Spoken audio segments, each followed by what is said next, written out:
Salut à tous, c'est Maître Renard. Aujourd'hui, je vous emmène à Dinan pour le Bike and Braze. Allez, c'est parti.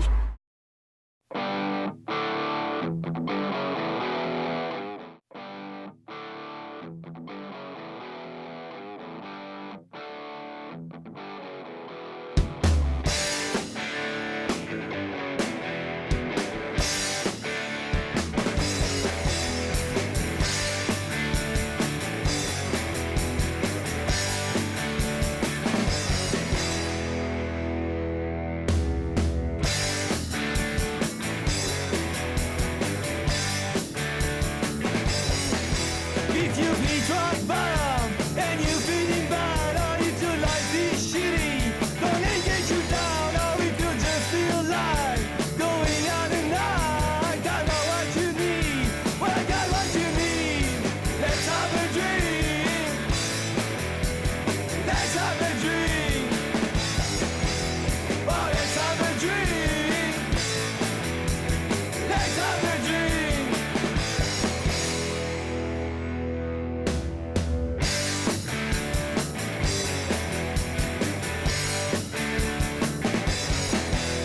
I drink a whiskey, I drink a beer. Don't get whacked up, as long as you're here. Just gotta feel fine, just gotta have fun. So sing with me, let's have a drink. Oh, let's have a drink. Let's have a drink. Oh, let's have a drink. Let's have a drink.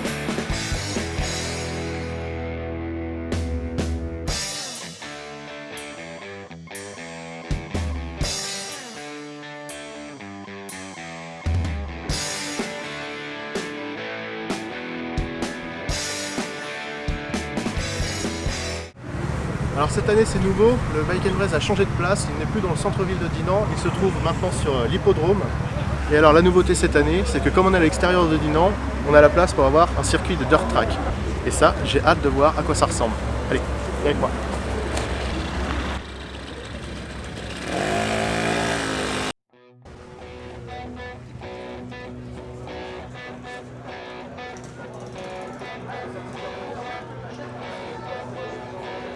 I'm getting dizzy, mindlessly walking. Now I can tell my head's gone. Walking aimlessly, madness incoming, endless thinking come and go, and go. And I don't wanna get down. Let's see.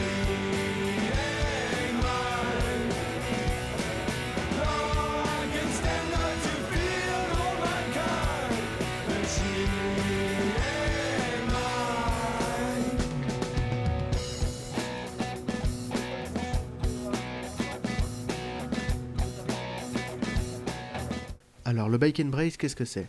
C'est un festival de moto vintage organisé par l'association Macadam Culture dans la ville de Dinan.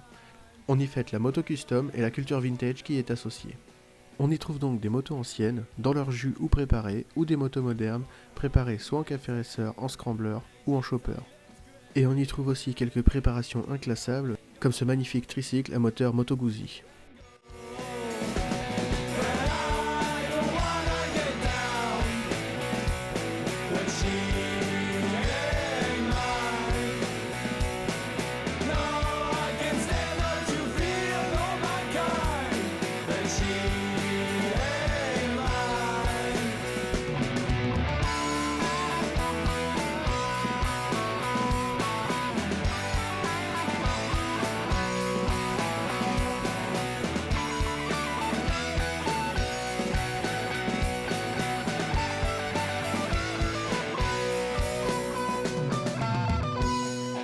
Pour les trois du fond qui ne le savent pas, le café racer est une façon de customiser sa moto née en Angleterre dans les années 60-70.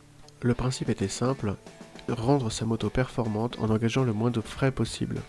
Pour y arriver, on allégeait la moto en enlevant tout ce qu'on estimait inutile à l'époque, comme les feux, les clignotants, les caches latéraux ou la selle passager, et on cherchait à rendre la moto le plus aérodynamique possible, soit en posant des bracelets à la place du guidon, soit en retournant ce dernier, pour les motards les plus modestes.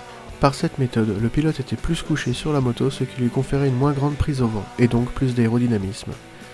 Pour le scrambler, le principe est grossièrement le même, sauf que cette fois-ci il ne s'agit pas de rouler vite sur le bitume, mais d'avoir une moto maniable sur la terre. Le custom quant à lui est né aux États-Unis dans les années 20, et consistait cette fois-ci à tout l'inverse, il s'agissait de rajouter des pièces pour rendre la moto originale et confortable.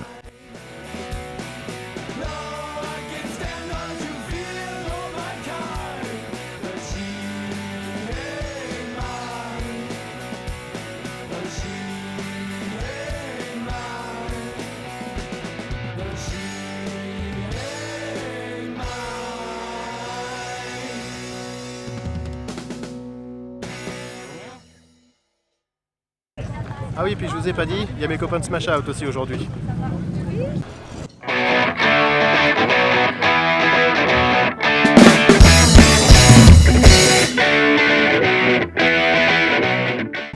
Bon, tu vois la fumée derrière moi?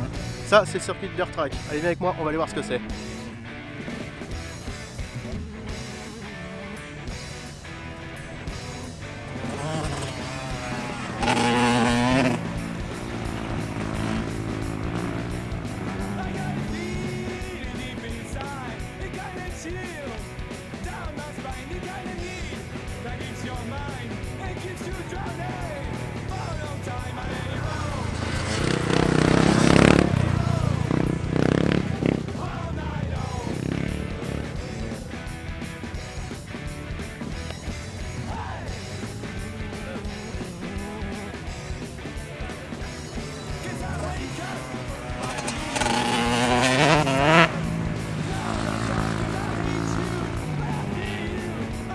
Bon alors là c'est les amateurs, du coup ça n'a pas l'air très impressionnant. Il faut savoir que les professionnels aux États-Unis sur des anneaux comme ça sont à plus de 160 km/h.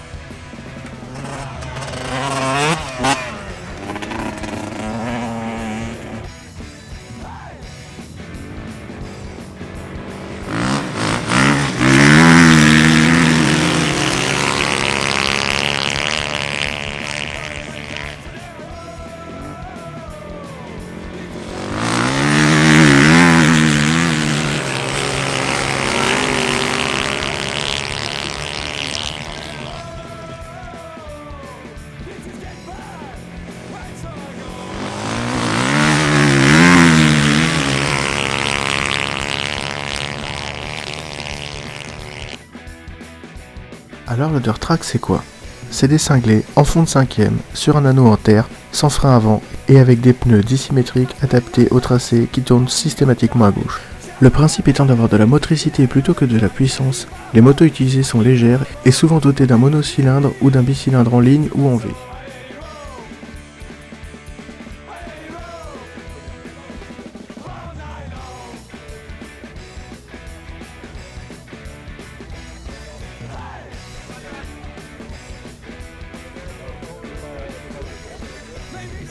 Tu sais comment on reconnaît une vraie moto de dirt track d'une moto d'amateur?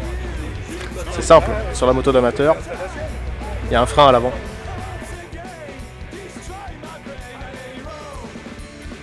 Rien n'est pour rien avec le dirt track, c'est comme c'est sur de la terre sèche, ça fait de la fumée. Et pour voir les pilotes, eh ben, c'est pas pratique. Puis ça salit les bagnoles aussi. Parce qu'ils ont mis le parking à côté, ils sont malins.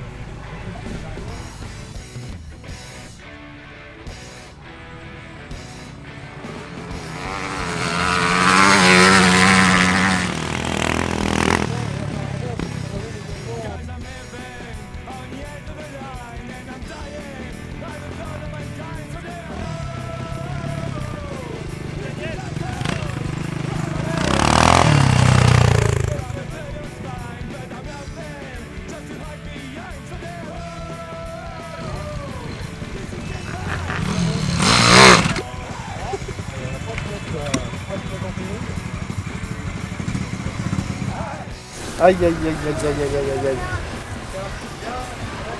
Tu vois, tout à l'heure je te disais, le dirt track ça fait de la poussière, c'est pas pratique pour voir, mais je comprends mieux pourquoi il y avait beaucoup de place de ce côté-là du parking. On est juste à côté de la piste.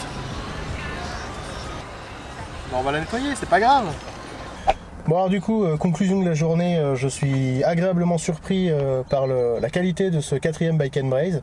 Parce que je dois avouer que l'année dernière, pour la 3e édition, j'étais un peu déçu. Ils avaient annoncé un truc extrêmement grand et au final, on faisait le tour en moins d'1 heure. Alors que cette année, vraiment, ils ont mis les petits plats dans les grands et ça fait plaisir, vraiment.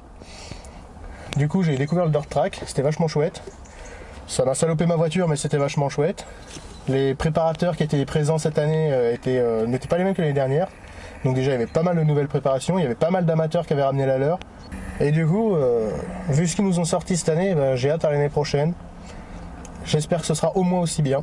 Mais à mon avis, connaissant l'équipe, il y a de fortes chances que ce soit mieux. Allez, si la vidéo t'a plu, n'hésite pas à t'abonner, tu partages. Salut les goupilles.